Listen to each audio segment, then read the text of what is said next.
امریکہ اس کو ویٹو کر دے گا۔ پہلی بات تو یہ وہ مدد نہیں کریں گے، کیونکہ وہ مدد صرف غیر مسلم کی کرتے ہیں، مسلم کی کبھی بھی وہ مدد نہیں کرتے۔ اگر وہ مدد کرتے ہوتے تو مسئلہ فلسطین، مسئلہ کشمیر کب کا حل ہو چکا ہوتا، اور پوری دنیا پر مسلمانوں پر جو ظلم و ستم کے پہاڑ توڑے جا رہے ہیں، تو یہ ایسا کبھی بھی نہ ہوتا اگر UN فنکشنل ہوتا، وہ مسلمانوں کے فیور میں کام کرتا ہوتا۔ UN صرف ہے ہی غیر مسلموں کے لیے، وہ UN صرف ہے ہی غیر مسلمانوں کے لیے۔ اس میں جو ویٹو پاورز ہیں وہ ساری نان بلیورز کے پاس ہیں، کسی بھی مسلمان کے پاس ویٹو پاور نہیں ہے۔ تو جب بھی آپ کا کبھی کوئی UN سے فائدہ ہونے والا ہوگا، کوئی نہ کوئی نان مسلم کنٹری اس کو ویٹو کر دے گا۔ تو آپ جب اللہ تعالیٰ نے واضح فرما دیا ہے کہ یہود و نصارہ تمہارے کبھی دوست نہیں ہو سکتے، تو آپ کس طرح یہود و نصارہ کی طرف بھاگ رہے ہیں؟ آپ کس طرح ان کو کاپی کر رہے ہیں؟ آپ کس طرح ان کو اپنا آئیڈیل تسلیم کر رہے ہیں؟ جبکہ وہ تو آپ کا برا چاہتے ہیں، وہ تو آپ کا بھلا کبھی چاہ ہی نہیں سکتے۔ یہ ایک نیچرل اصول ہے۔ یہ جو آج ہم اپنا اتنا پیسیو اور لوز کردار پیش کر رہے ہیں، یہ کردار ہمیں تباہی کے دانے کی طرف لے کے جا رہا ہے۔ آپ دیکھ لیں مسلمانوں کی حالت آج بہت زیادہ خراب ہے۔ مسلمان مالی طور پر، مسلمان مینٹلی طور پر، مسلمان اسپرچولی طور پر، مسلمان کریکٹر کے لحاظ سے تباہ و برباد ہو چکے ہیں۔ مسلمان ممالک تعلیم کے میدان میں بھی پیچھے ہیں، سائنس کے میدان میں بھی پیچھے ہیں، مسلمان ممالک ہر لحاظ سے پیچھے جا رہے ہیں۔ مسلمان ممالک عیش و عشرت کی زندگی میں ڈوبے ہوئے ہیں، سستی کاہلی ان کا مقدر بن چکی ہے۔ آپ دیکھ لیں، آپ نے بچپن میں سٹوری پڑھی ہوگی، ایک کسان تھا، اس کے 5 بیٹے تھے جو ہر وقت لڑتے رہتے تھے۔ تو اس نے کیا کیا؟ اس نے کہا کہ میں نے تو مر جانا ہے، تو یہ ایسے ہی لڑتے رہیں گے۔ تو اس نے سوچا کہ میں ان کو ایک ایسا سبق دوں جس سے ان میں اتفاق پیدا ہو جائے۔ تو اس نے کیا کیا؟ اس نے لکڑی کا گٹھا منگوایا اور ان کو کہا ایک ایک کر کے کس کو توڑو۔ سب بیٹے باری باری آئے، لیکن کوئی بھی اس لکڑی کے گٹھے کو توڑ نہ سکا۔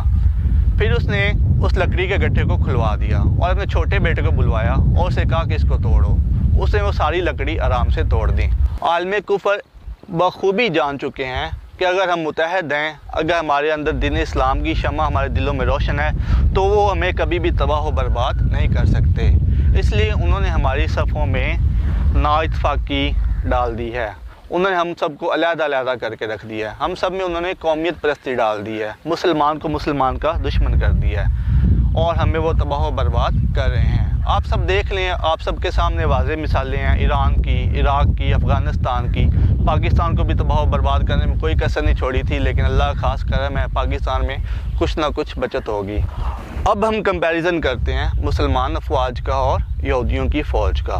مسلمان افواج کی تعداد 70 لاکھ کے قریب ہے، جبکہ یہودیوں کی تعداد صرف 1,70,000 ہے۔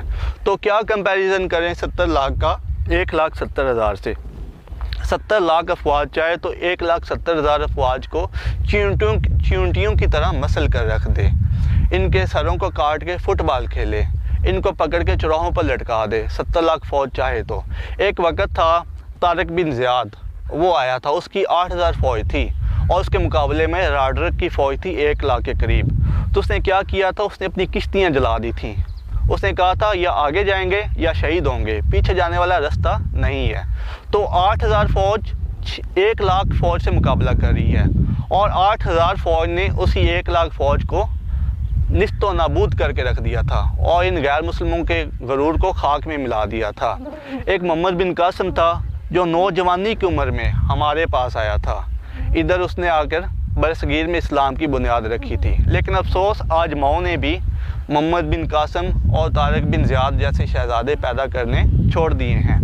میں اکثر حیران ہو جاتا ہوں، میں سوچ میں ڈوب جاتا ہوں کہ کبھی بھی کسی بھی ملک نے فرانس پر حملے کرنے کی بات نہیں کی، کبھی کسی ملک نے امریکہ پر، رشیا پر، دوسرے یورپین کنٹریز پر حملہ کرنے کی بات نہیں کی۔ جب بھی بات ہوتی حملے کی، جب بھی دھمکی دی جاتی، کسی نہ کسی مسلمان ملک کو دھمکی دی جاتی ہے۔ جب بھی تباہی آتی ہے، مسلمانوں کی تباہی آتی ہے۔ جب بھی بربادی آتی ہے، مسلمانوں کی بربادی آتی ہے۔ مسلمان پوری دنیا میں تباہ و برباد ہو رہے ہیں، جہاں بھی ظلم ہو رہا ہے مسلمانوں پر ہو رہا ہے، اور اس کے خلاف کوئی آواز نہیں اٹھاتا۔ کیونکہ مسلمان کے لیے آواز نہیں اٹھاتا، مسلمان ملک کو مسلمان ملک کا احساس نہیں ہے۔ تو ہمارے جو اعمال ہیں یہ ہمیں بربادی کی طرف لے جائیں گے۔ جو ہمیں قیامت کی نشانیاں بتائی گئی ہیں یہ ایگزیکٹ پوری ہوں گی. ہمیں ہمارے اب اعمال کی سزا ملنے والی ہے. یہ مت سوچو کہ عرب ممالک بچ جائیں گے یا دوسرے ممالک بچ جائیں گے. جو قیامت کی نشانیاں بتائی گئی ہیں ہمارے بالکل سیم ٹو سیم اعمال ہیں. اب وقت کا تقاضا کیا ہے, فیوچر کا تقاضا کیا ہے, ہمیں ان چیزوں سے کیسے بچنا ہے, ہم اس چیز سے کیسے خود کو سیکیور رکھ سکتے ہیں, ہم کیسے ان شیطانی طاقتوں کا مقابلہ کر سکتے ہیں, ہم کیسے ان شیطانی طاقتوں کو نیست و نابود کر سکتے ہیں.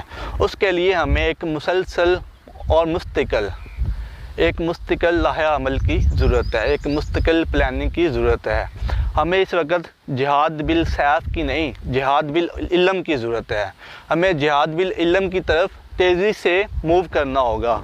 ہمیں تیزی سے ٹیکنالوجی کو اپنا اوڑھنا بچھونا بنانا ہوگا.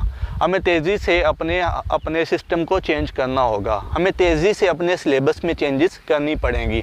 ہمارا جو سلیبس ڈیزائنڈ کیا ہوا ہے یہ انگریز کا ڈیزائنڈ کیا ہوا ہے.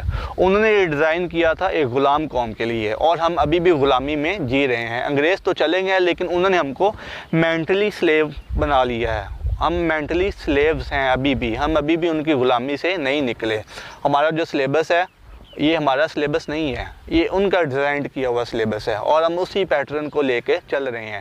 اس لیے ہم کبھی بھی آگے نہیں بڑھ سکتے. ہمیں ایک سوچ کی ضرورت ہے, ہمیں ایک اویئرنیس کی ضرورت ہے, اچھے لوگوں کی ضرورت ہے جو ہمارے سلیبس میں چینجز کر سکیں اور ہمیں ٹیکنالوجی سے ریلیٹ کر سکیں, تاکہ ہم کل کو ان سامراجی قوتوں کو منہ توڑ جواب دے سکیں. ہمیں تیزی سے ٹیکنالوجی کی طرف موو کرنا پڑے گا.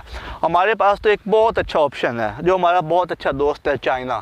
ہم چائنا کی ٹیکنالوجی سے پوری طرح سے استفادہ کر سکتے ہیں, لیکن اس کے لیے گورنمنٹ لیول پر کچھ اچھے لوگوں کی ضرورت ہے جو کہ جن کو پتہ ہو, جو اصلی تقاضوں کو جانتے ہوں, جو فیوچر کے تقاضوں کو جانتے ہوں, اور اس حوالے سے چینجز کر کے پاکستانی قوم کی, پاکستانی یوتھ کی ڈائریکشن چینج کریں. تمام امت مسلمان کو اکٹھا ہونا پڑے گا اور اپنے مقاصد کا تعین کرنا پڑے گا, اور ان ظلم و ستم کے بازار کو ہمیشہ کے لیے بند کرنے کے لیے عملی اقدامات کرنے ہوں گے. اور جاتے ہوئے آپ سب سے ایک بات کہنا چاہوں گا, یہ آج میری پہلی ویڈیو تھی, تو اگر آپ لوگوں کو پسند آئے تو پلیز میری ویڈیو کو لائک کر دیں, میرے چینل کو سبسکرائب کر دیں, اور ایک اچھا سا کمنٹ کر دیں.